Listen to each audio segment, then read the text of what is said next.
Hello, welcome back to Intuitive Art Sales. I'm trying something a little different behind the scenes over here where I'm taking the time to record an intro for each episode because I want to make sure that you are getting as much value out of this episode as possible. So if I can help you understand what you're going to get out of it, what to look for, how it applies to you, then you'll know if it's something that it's worth your time to listen to. And I completely understand from working with so many artists that your time is extremely valuable. You're doing so many things. I want to make sure that every episode you take the time to listen to, you know what you're going to get and know what you're going to get out of it and know how to take action on it. So in this episode, I work with Heather Freeman, who is a artist who's actually local to me. She's in the Durango community, which is really fun for me. We got to meet up in person, and I taught a class for her art studio and all kinds of fun things. She is already doing an amazing job of really connecting with her local artist community, showing up for events, hosting events, doing all of that to get her face out there in Durango. And while she wants to continue growing that, she also wants to know how to do that online. So what we did was we took her local strategy, which we took the time to outline a little bit, and her goals, and used that to transform how she shows up and uses Instagram. Instead of, like so many artists do, saying, I know I need to post 3 times a week, so I'm going to do it. How could we take her goals and plug them into making Instagram effective for her, looking at different measurement markers than if her post went viral, if she got 500 comments, if she immediately sold a piece. How can she utilize this online platform to grow her art business in a way that feels authentic to her? The first thing that we did was talk through what she's already doing locally and how we can turn that into 2 or even 3 times as many sales by really looking out for those leads and opportunities and a couple of examples of how she could personally do that. And then because she's struggling to figure out where her art fits in, because we're in an area where there's a lot of Southwest art and she's a more contemporary abstract artist, how can we continue finding more of those people who she should nurture and connect to in that local space? Lastly, we talked about her goals as far as what does she want more of in the following year, and how can we transform those goals into an Instagram strategy that's going to help her achieve them much faster. So if you are someone who's been in that local community trying to grow your artist income for a while and you would like to start scaling online, this is the perfect lesson for you. So with that, let's get into it. Welcome to Intuitive Art Sales. This is the show where I, Jessica Craddock, am going to teach you how to source your art marketing from within. You're going to practice claiming that authentic art business that you want and leading into the most natural way for you to get there. You're going to learn to get connected to your intuition, your confidence, and your community so that you can sell your art consistently while holding strong boundaries on your work-life balance.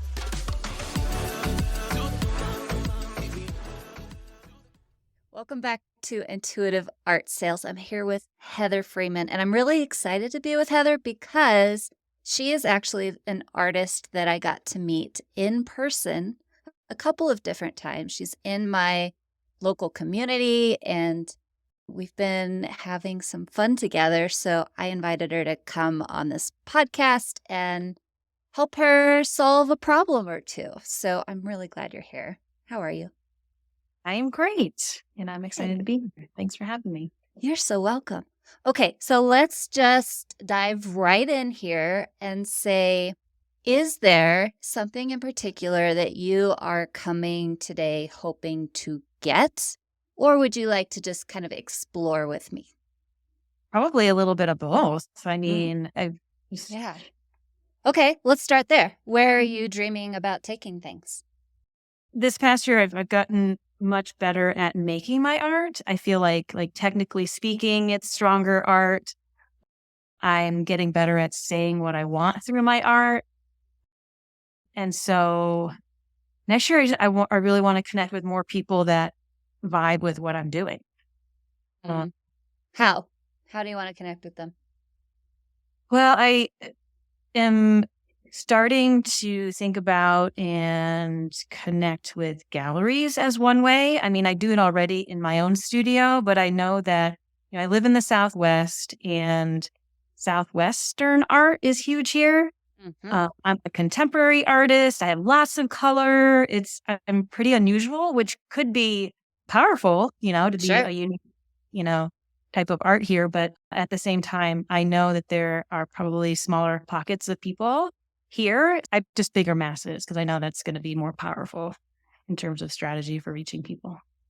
Yeah, so I kind of like to take a two-pronged approach with, and I won't go too far because I talked about this a couple episodes ago, but really honing in on growing that local community while at the same time, learning how to put yourself out there in a way that you can connect with that global audience so that while you're figuring that out, which, content is something that takes a little bit longer to convert and grow that community and all of that, which is an important part of it, but also how can we supplement that by looking for more people closer to home so that we can make sales faster while we're building this.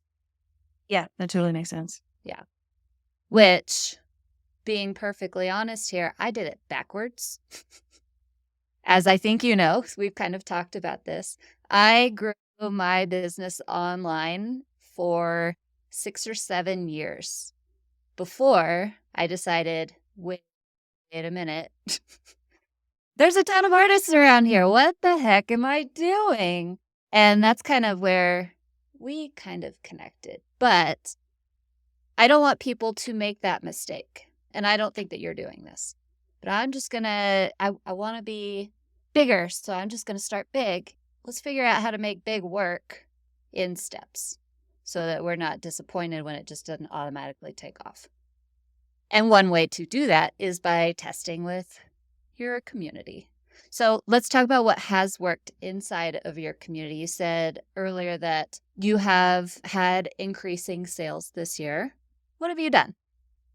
So I've put on my own exhibit in my studio, like a solo exhibit. When I had some new work, I was part of the Emerging Artist Program through the Durango Creative District here, and they helped me get into the community and do a solo exhibit in a Mm. beautiful space, the Stillwater Music Center here. And so that was, just another step, Yeah. above doing it on my own.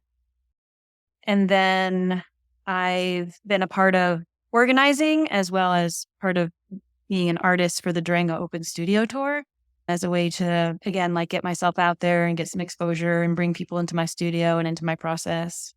And then we started some First Fridays in Durango. So now there's like a monthly reason to invite people to come into my studio and share what I'm doing. So I feel like I'm doing some things consistently for a bit, and I'm hoping that those pay off. Yeah, you're building a really strong foundation of connections in your community, which is great. So you mentioned you put on a solo exhibit for yourself, that you did a solo exhibition through the Emerging Artists Program. You've been organizing these open studio tours in Durango and First Fridays.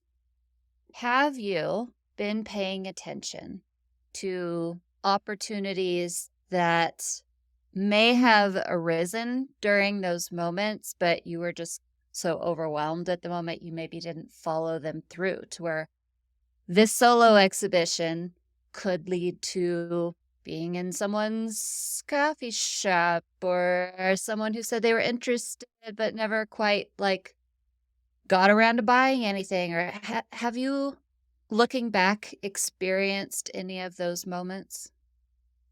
Yeah, I've had a couple of people who are interested in some commission work that I could have been more proactive and stayed consistent in reaching out to them, Mm-hmm. see what their interest was and checking back in with them. for sure. Those could have been, potentially really great. Yeah. How long ago was that? That was over the summer, Okay. since August. Give me an example of what you did do for one of those people as far as following up. Because you said it could have been better. So that sounds like you did something. What did you do? Yeah. I mean, one of them I got to like all the way to a contract. And then at that point, like it never got signed. And I followed up a couple of times and then it just kind of went to the wayside. Mm-hmm. Another one came through. I know her through a running club and came through and just said, she was interested. I want to talk to you at some point about commission. She's got a house up in the hills a little bit. And yeah, I don't think I did anything. I don't think I like reached out to her again at all. Not once. So that's terrible. It's okay. We all do it. It's about learning to be better. Maybe because I know her and she's kind of a friend and I'm like, I don't want to sound pushy. Yeah. And I've seen her since and failed to mention anything. And I thought about saying something, but I didn't. Yeah. So, Okay. Do you, by any chance, keep a list of all of these people and opportunities that present themselves, whether or not they go all the way to fruition? I have a list. I can't say I've been good about it. Like I started it. And like even right now, I know I have people that I want to touch base with and say happy holidays. And I haven't done that yet. Okay. It's on. It's on the list. I want you to up it to the top of the list.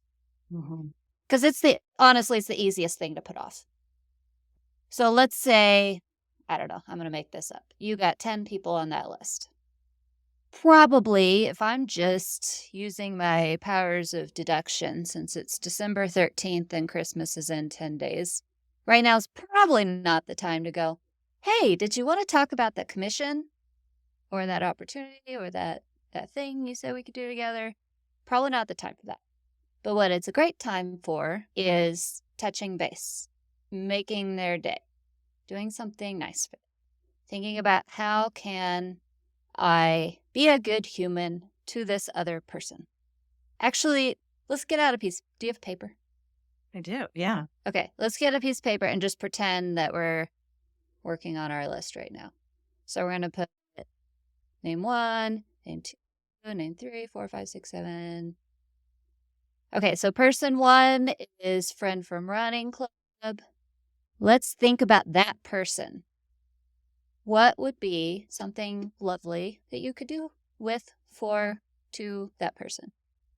I mean, the first thing that comes to mind is you want to go for a run. Like go on a run together. Let's go for a run. For sure.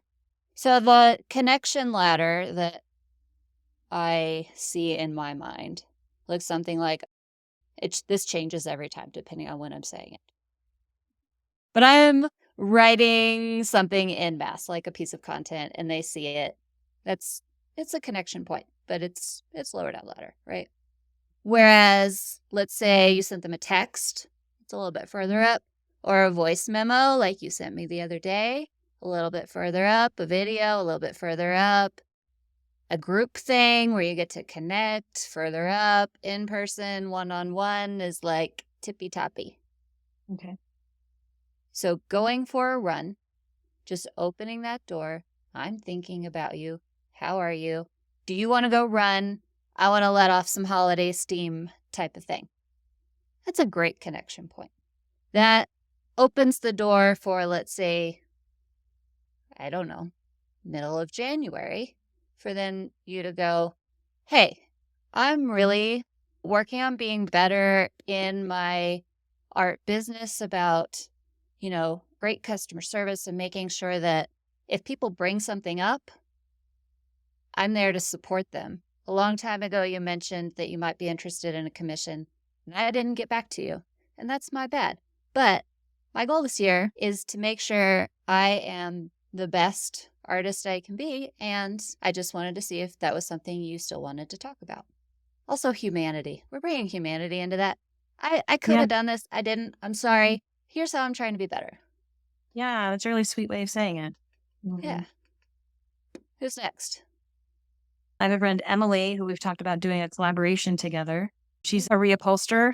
So we've talked about like putting my artwork on some fabrics, Ooh, using I got that. excited about that. That's fun. Yeah, yeah. She's an artist with me in the art room, and we've just kind of gotten busy with our own things, and I haven't followed up with her on that. So I could totally like just ask her for coffee, and or I might even see her tonight because we have an art room meetup. Perfect. Emily, you want to get together in the next, I don't know what your schedule's like, but whenever you're a little bit more free and have coffee and talk about what that collaboration could look like. I think it could be really fun to do some marketing / art creation together. And I'm really excited about that idea. Do you want to talk about it? And to be really clear here, I love doing collaborations. I just had a meeting with someone and we're doing one in February.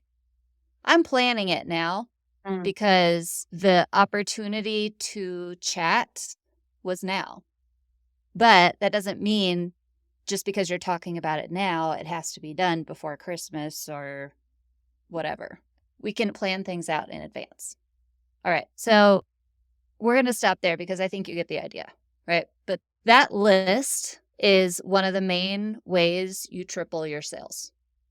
Making it a priority, putting names on it, going back through it, not just like following up with them, which is an important thing to do. If you are at a point where they're like, I want to buy that, great, let's have follow up then. But until then, just keeping them in your world, doing great things for them. What do they need? What do they want? So you can put my name on there too.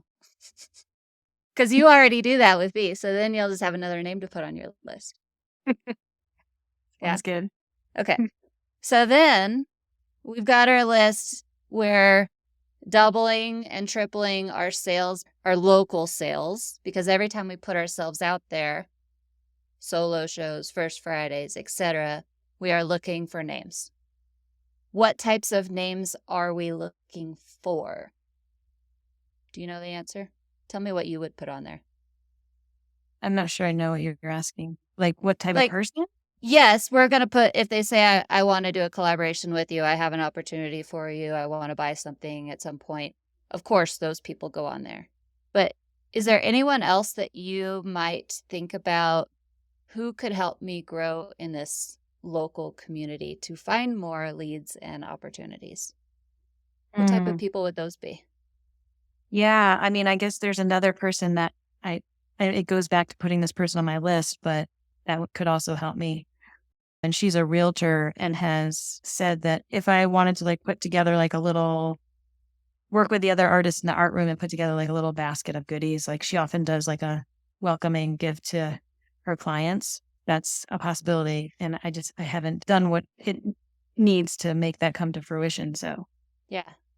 I'm trying not to go too many directions here, but you may have heard me say this before, but I think about the term ideal art buyers. I think about it in 3 different ways. So who connects with you? Girl from running club. You don't know if she's interested in abstract contemporary art, collage, whatever, or not, but because you guys have a strong connection, that makes her more likely to be a ideal art buyer. So that's number 1. Also, realtor friend fits into that bucket. She's local to you. You guys like each other. You have things in common. Ready to go. Business owners, other artists. The second bucket is, what is your art about? You said earlier, having fun, bringing joy to the world, self-care. Where are the people that are in those categories? When you mentioned earlier, I don't know if everyone likes abstract art around here. I'm not sure where to put it. We can go the other direction and say, who's into self-care? Who's into making the world a happier place? Who's into caring for others? And look there. And then the third bucket is the one that would be the easiest, but who would be into exactly the visual type of art that you make. That one is harder because we don't always know what people's styles and preferences are. But we could also put people in that bucket who we could collaborate with, such as furniture upholsterers, interior decorators for those realtors' houses, stagers, those types of things. Okay. So if you fit into 1, 2, or 3 of those buckets, they can go on your list, and your list starts getting longer. And we can prioritize and say, this one gets a star. I need to give them the most attention. But once we've gone through those 7 people, our list is not over.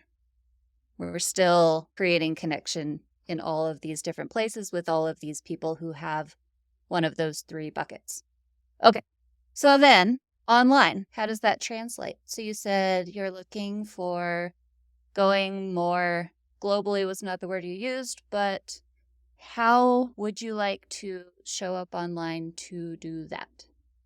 And let me give a clarifying thing real quick. I'm not just talking about making the best social media post. I'm talking about on a bigger scale of what we just talked about. Those people all exist online too. So if we're taking kind of that, let's call it strategy that we just made for growing locally into growing globally, how would you translate that? So I guess I would be more proactive in really searching out those people that would fit into those buckets. That's one way to do it. I said not about the content, but also the content, we can start trying to slightly tweak it so it gears more towards talking to 1 or 2 or 3 of those buckets, depending on what we're doing at the moment. If we took all that out of the equation, the list and the individual people and who might connect with it, what would you want your online presence to look like in a perfect world? Well, like a reflection of my art. I mean, my art is trying to inspire joy in others, and I want to communicate that. That's one other way that I can show that story and what that art is about. Right.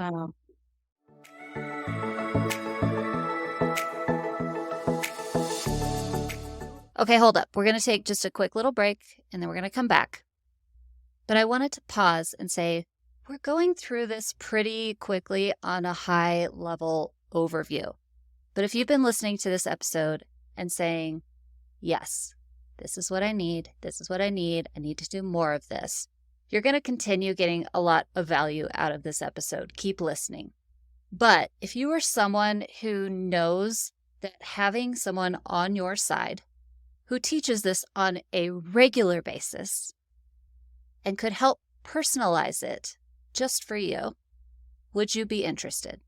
If so, when this episode is over, I really want you to take a minute to scroll down to the show notes and click on the link to consistent income, because that is what this program is all about and more. But this is some of the really foundational stuff that I teach inside of that program. Who are your people? How do I doing all of these tasks that feel like a checklist? I'm watching the tasks that I am doing create an impact on my bottom line for my art business. I'm getting more opportunities. I'm getting more leads. I'm getting more sales. And I know how to do that in a way that fits into my life, my goals, my vision. If that's what you're looking for, consistent income is so the place for you. Can I just say, I'm tooting my own horn here, but you want to be in this community, in this group, in this mentorship, where I can help you figure out how to personalize all of this advice that I am giving to Heather. With that, let's get back to it.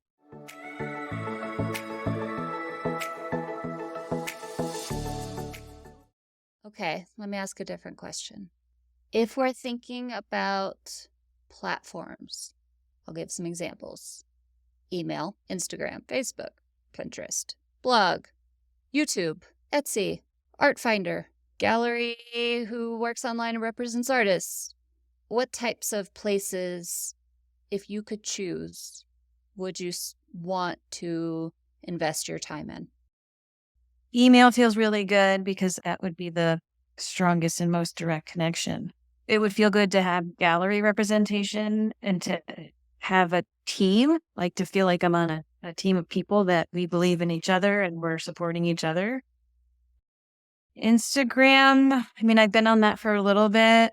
I know it takes longer to build connections there, and I'm sure there are things I could be doing better and differently. And I've worked on falling in love with Instagram, but I still have my hang-ups about it, I guess. Yeah. So in my perfect world, all artists are online in at least two places: email list and some sort of social media platform. I say that with the caveat of social media platform strategy being based around where do you want your art to end up? You said in a gallery. I want to have a team of people who support me. I want to get people onto my email list. So then Instagram is used for those goals instead of what 99% of people do is I have to post 3 times a week, and they post 3 times a week. But if we were thinking about how could I use Instagram to help me get into galleries, to maybe form my own team of people where we are supporting each other in our growth, or find one that already exists and being a part of that one and supporting the people in there and vice versa. And how am I using it to get people on my email list? So we're using it a little bit more strategically than I just have to post. Because when you start doing it that way, it starts to feel like it has a purpose and you can actually see impacts that it's having on those goals instead of, did it go viral? No. Did I get 500 comments? No. Did people just go in and DM me to buy my work? No. And if we're not hitting those 3 benchmarks of success on Instagram, or one of the 3, then we feel like we're failing at it. But when we kind of switch our mindset to how do I get more people on my email list from it? How do I interact with galleries? And how do I find my team? Then it's all of a sudden working. Whether or not you get 500 comments and a post goes viral and someone buys a piece right off the bat. I love that. So in that frame of mind, let's come up with 1 to 2 ways that you can use Instagram to help you with each of those 3 goals. As far as email goes, are you currently doing anything to get them on your email list? So in my studio, I have a sign-up list. And some days I'm better than not at being like, oh, this was a great conversation. Would you like to be on my email list? And inviting them to my email list. So I could be more proactive that way. And then online, I would say I don't have a lot of posts that say sign up. The call to action is to move them to my email. So I could do better with that as well. Yeah. Okay, one little tweak to that is, can we think about once a week, or how often would you send out an email? It's about once a week. Okay, Yeah. great. Look at you. I'm so proud. Okay, so once a week, we do something to highlight why our newsletter is awesome, what's coming out in the newsletter, why you would want to be on the list, with the action of sign up.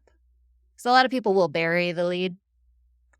I'm not saying don't tag on, join my email list all the time. You can do that, but at least once a week, I want the post to be about the newsletter. Can we do that? Try that. Totally. Yeah. And then we're going to see, does that make an impact compared to what I was doing before?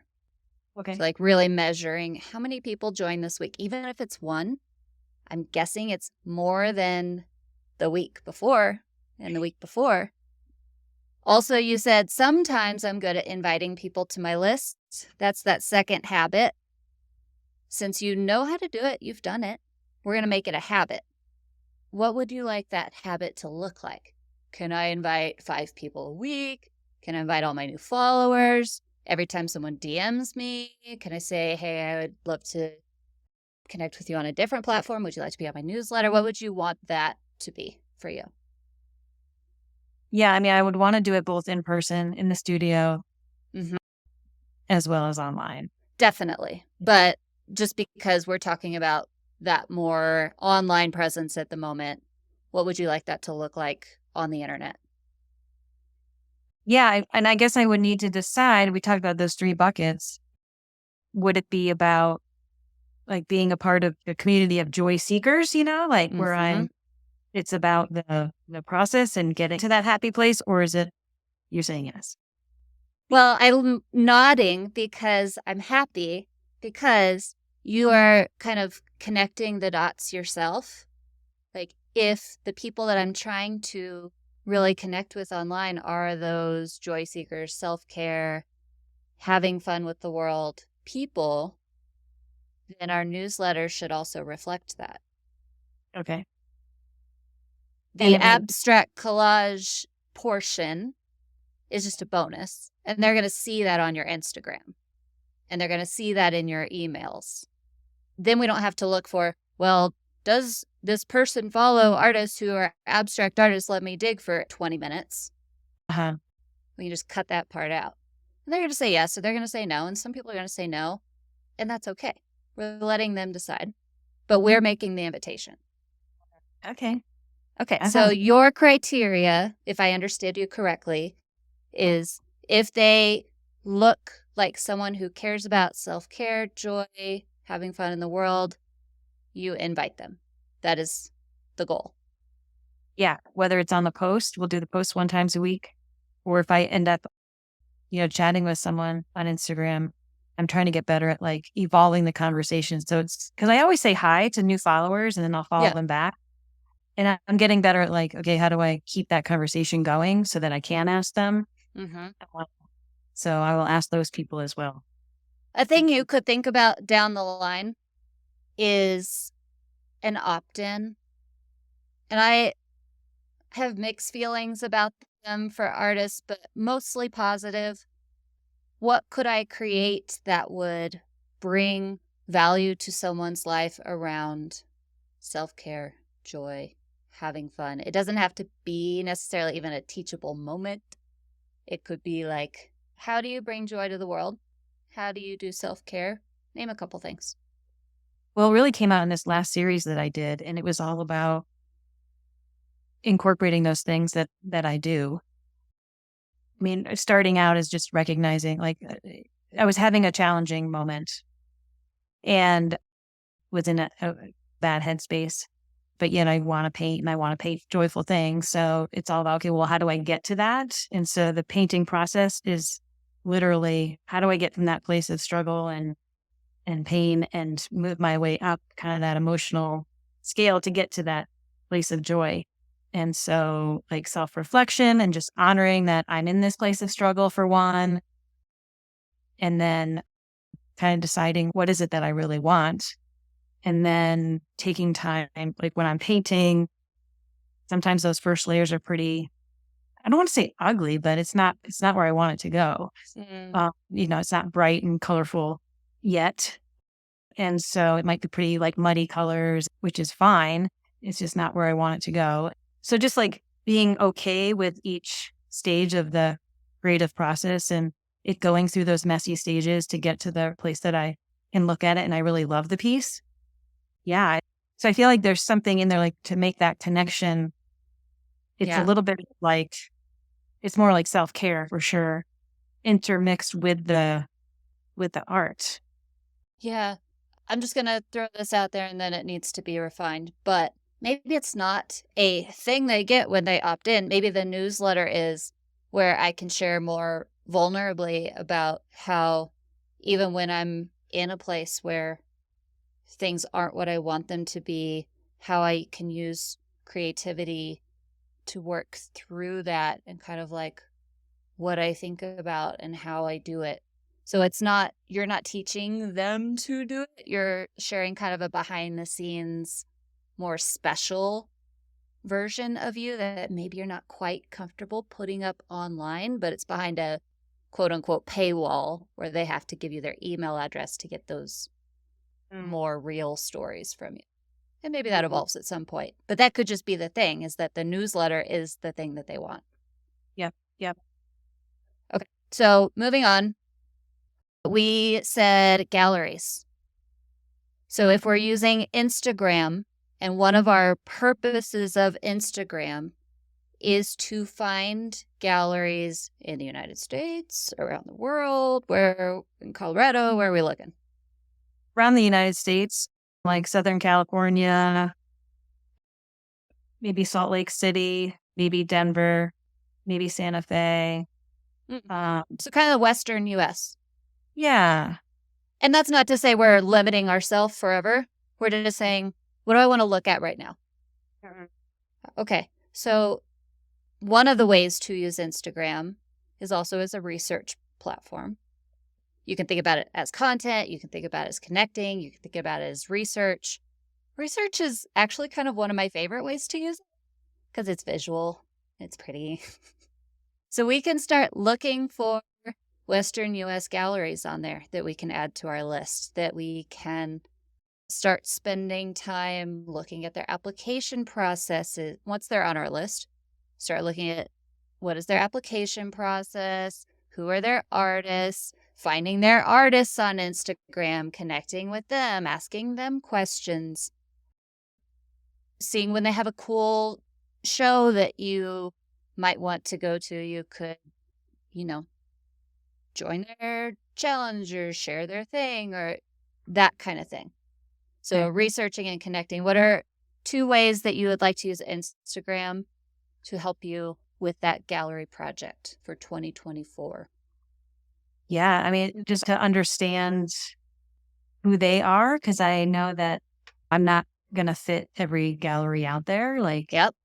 Every gallery has their own mission and who they're willing and wanting to work with and their own aesthetic. And I think Instagram could be a great tool to figure that piece out, just to kind of start, like you said, researching whether it would even be worth taking it further. Mhm. And then if they make it on my list, I can start building some of those relationships because it Mhm. is relationships, right? I mean, It is. yeah. I mean, I could, just do their submission thing, but it's probably less likely to get accepted if they don't know me yet, I'm guessing. So my podcast manager, Julie, I tasked her at the beginning of the summer, I think, with helping with some podcast pitching to get on other people's podcasts. She does about 1 a month, and she's real good at like following up and all that stuff, but they just haven't been real successful. And that's not her fault. She does a great job on research and all the things. But as soon as, for example, I take the time with this last podcast that I would love to be on, I'm not going to name it yet, won't jinx it. I shared something of theirs really thoughtfully, and they wrote back some emojis. And then a week, 2 later said, hey, you know what? It'd be really cool to like exchange interviews on a podcast. Do you have any interest? And she's like, let's touch base in the new year. Right now I'm taking the holidays off. I hope you have a great one.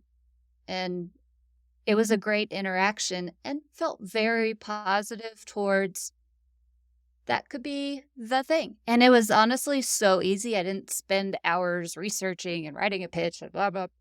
I just was a human. Yeah. Yeah. And chatted. I need to do that more. Mental note to myself / lesson for you to take. Yes. Once you've got the foot in the door, if then, for example, Julie then sent a podcast pitch to her, there's a lot more likely chance that she's going to be like, yeah, let's do it, compared to it's just out of nowhere. So that is what we're doing with galleries. We're finding out who they are, and let's call it opening the door. Okay. Last one. You said team, and I know you said team in conjunction with gallery, but I took it out and I separated it because I do think you can have a gallery and you can have a team and you can have a gallery team. And you said team, you want team. So even if you are not getting that through a gallery, how could you find your team on Instagram? Ooh, on Instagram. Because that's what we're talking about today. You don't have to find your team on Instagram, but we're thinking about how can we use this platform differently?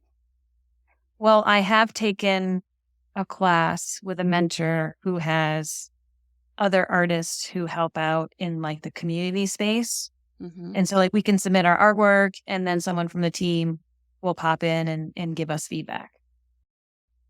And so I feel like I could get to know those people better because they're like a step above me and Mm-hmm. have more experience and some Absolutely. even in galleries. So I feel like I could do a better job of going to their feeds and interacting and doing good things there. Yes, especially if you're not just in one of them, but you're in all, or not all of them, but the people you connect with the most, just off of a gut feeling. When you show up in one, you tend to show up in others. And then they see you here and they see you there, and then you're everywhere. And then they're like, who is this person? Which is what I want to happen with my art too. Right. They see me there, they see me there. Yeah. See me everywhere. But if we're using Instagram to grow our email list, to get into, for now, West US galleries, and we are creating I'm going to keep calling it a team, the chances of that happening continue increasing exponentially. On top of what we talked about before, where we are continuing to grow our local community and supporting them and remembering to reach back out to them and follow up and all of those things. You do all that together, you're going to see a lot of growth in 2024. Okay, let's do it. Let's do it. Okay. So, what are your key takeaways? Ready to go. My key takeaways are getting better with identifying those key people that I can help and make their lives better and, making that a priority to stay in touch with them and just do everyday normal human things. Mm-hmm. And then online, I can use it as a tool to encourage people to get onto my email list, which is where I want them to be so that I can connect with them in ways that are meaningful, not only to me, but in ways that I feel like I can have the most impact with them. Yeah. I also want to iterate just so we don't forget this part. We talked about a couple of habits that we want to make sure get on our to-do list every week. Inviting what you call joy seekers to your email list when you find them on Instagram. And not just find them, but you're keeping your eyes open for them. An email or a post a week about the newsletter itself, getting creative with how to share that in different ways. As far as galleries, the habits are finding out who they are and opening the doors. And you can get that more clear, like, I want to do this many times in this many days, blah, blah, blah. And then also, as far as team, initially reaching out and connecting with the people who are on it and making sure to interact with them on a semi-regular basis until that connection really starts to form. Applying to those galleries, my hope for you in the next year is that you apply to 30 galleries. That's a lot. Ooh, yeah. But if we apply to 30, we're probably going to get into 5, 10 if you're doing a really good job. And then you just got to start cranking out work. Yeah. That's the easy part. And some of those are going to sell for you really well and some of them are not. So we want to try to be able, if galleries is really one of our main goals, to find out which ones are going to work for you as quickly as possible. So maybe let's just go all in there for a minute. Yeah. Okay, great. Heather, where do people find you? You said you wanted them to join your email list. So where is that and where is your Instagram? Yeah, I'm at heatherfreeman.studio. And then on Instagram, /Heather Freeman Artist. Perfect. And I'll spell it real quick just in case. HeatherFreeman. That's it. And you guys can all spell artist. And if you can't, I don't know what to tell you. Okay, this was lovely. Thank you so much for doing this with me. We'll talk to you soon. Okay, good to see you. Thanks. You too. Bye-bye. Okay. Bye. Woohoo! That is another episode on the books Intuitive Art Sales. Hey, if you are getting value out of this, can I ask a favor? Can you please subscribe, leave a review, comment, like, whatever. Show your support in whatever way feels right to you. It really does mean the world to me. And if you were one of those people who was like, you know what, I need to remember to check out that consistent income program. I want a little bit more information. Don't forget to go click the link in the show notes. Check it out. Feel free to email me. I'll also include a link to my contact form, so that's easy for you to do. If you're not comfortable doing that, do it because, it's me.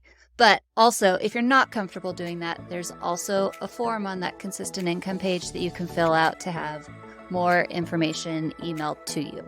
Okay? Talk soon.